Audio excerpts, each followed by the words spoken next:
Here we have the 1957 Triumph Work Nuremberg Cornet, or TWN. We're going to do a cold start and see if this motorcycle will run.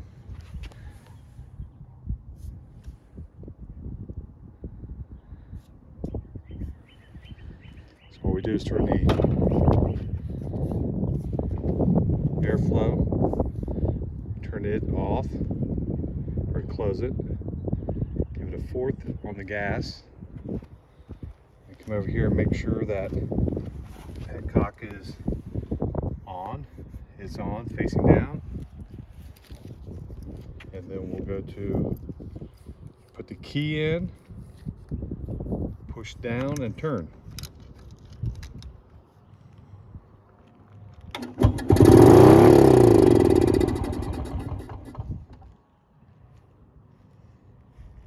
So we're going to turn the airflow off, get a little bit of gas, do that again.